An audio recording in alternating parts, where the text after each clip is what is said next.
বাঁকুড়ার উদ্যোক্তা তৈরি করেছেন একটি ওভেন যেটিতে বিনা দূষণে রান্না করতে পারবেন 8 জনের। লাগবে না এলপিজি গ্যাস। 200 ঘন্টা চললে মাত্র 1 ইউনিট বিদ্যুৎ পুড়বে। ভাবতে পারছেন? বাঁকুড়ার উদ্যোক্তা এবং উদ্ভাবক চঞ্চল সিং প্রকৃতির জন্য চিন্তাভাবনা করে ইলেকট্রিক সাইকেল, ইলেকট্রিক গাড়ি আগেই বানিয়েছেন।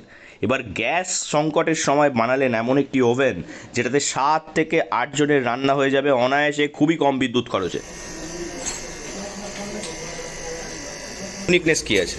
ইউনিক হচ্ছে যেটা হচ্ছে আমাদের আরো যে স্টোভ না বিভিন্ন জায়গায় না আমাদের স্টোভ বিভিন্ন জায়গায় বিক্রি হচ্ছে এই ইলেকট্রিক ফ্যান দিয়ে করে বানাচ্ছে। তো অনেকে বলছে অ্যাডপ্টার দিয়ে চলবে আর দিয়ে চলবে, কিন্তু অ্যাডপ্টার দিয়ে এগুলো যে ফ্যানের কোয়েল যেটা ফ্লো দরকার সেগুলোতে কিন্তু অ্যাডপ্টার দিয়ে করে হয় না। আর একটা এই স্টোভটা বিশেষত কি এটা কাঠ দিয়ে জ্বলে, কাঠ তো সব জায়গায় পাওয়া যাবে না, সবাই তো কাঠ পাবে না, তার জন্য আমরা বিকুড তৈরি করেছি একটা, ওই বিকুড দিয়ে করে এটা জ্বালানো যাবে। মানে বিকুডটা আপনার গ্রোসারি দোকানে আমরা অ্যাভেলেবেল করে দিচ্ছি, প্রত্যেকটা গ্রোসারি দোকানে। সেই গ্রোসারি দোকান থেকে যেমন হাট মশলা কিনবে সেখান থেকে বিকুড কিনে নিয়ে যে এটাতে দেবে আর জ্বালাবে। এই ওভেনের মূল জ্বালানি কাঠ ব্যবহার করে ওভেনে করা হবে রান্না। তবে উনুনে কাঠ ব্যবহার করলে সবথেকে বড় যে সমস্যার সম্মুখীন হতে হয় সেটি হলো কালো ধোঁয়ার দূষণ। তবে এই ওভেনে চঞ্চল সিং বুদ্ধি করে লাগিয়েছেন একটি পাখা, যেই পাখা যোগান দিচ্ছে পর্যাপ্ত অক্সিজেনের, যার ফলে সম্পূর্ণ দূষণটিকে নিরাময় করে ফেলা হচ্ছে। এই পাখাটি 200 ঘন্টা চললে তবে পূর্বে 1 ইউনিট বিদ্যুৎ। কারেন্ট চলে গেলেও রয়েছে ব্যাকআপ ব্যাটারি, অর্থাৎ চিন্তার কোনো কারণ নেই। রেস্টুরেন্ট হোক কিংবা ছোট ব্যবসায়ী অথবা গৃহস্থ ঘরে ব্যবহার করা যেতে পারে এই ওভেন। হবে না এটাতে? এটা কোনো ধোঁয়া আসে না, এই যেমন দেখতে পাচ্ছেন কোনো ধোঁয়া টোঁয়া কিছু আসবে না।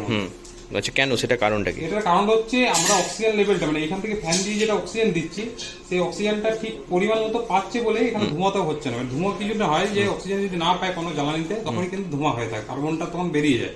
সেই কার্বনটা কি হচ্ছে, এখানে গ্যাস তৈরি হচ্ছে, সেই কার্বনের গ্যাসটাই কিন্তু এখানে নীল ফ্লেম হিসাবে ওইটাই জ্বলছে।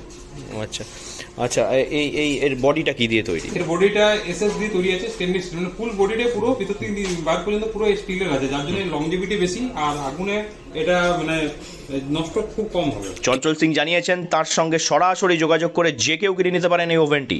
আবার এই ওভেন কিনে চাইলে ক্ষুদ্র ব্যবসা শুরু করতে পারেন। চঞ্চল সিং বলেন, ওভেনের দেহটি তৈরি হয়েছে স্টেইনলেস স্টিল দিয়ে, কাঠ ব্যবহার করতে হবে মুখ্য জ্বালানি হিসাবে। তবে পরবর্তীকালে কাঠের সমস্যা সমাধান করার জন্য তারা নিয়ে আসছে সিকুইড।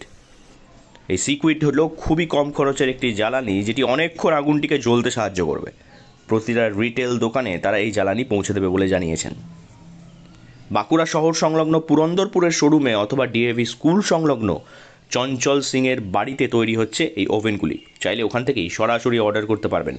তাহলে আর দেরি কেন? বাঁকুড়ার উদ্ভাবকের তৈরি এই উনুন জ্বালানি সংকট এবং দূষণ মেটাতে গুরুত্বপূর্ণ ভূমিকা রাখতে চলেছে। আপনিও রাখুন, দামও সাধ্যের মধ্যে। বাঁকুড়া থেকে নীলাঞ্জন ব্যানার্জির রিপোর্ট, লোকাল 18 বাংলা।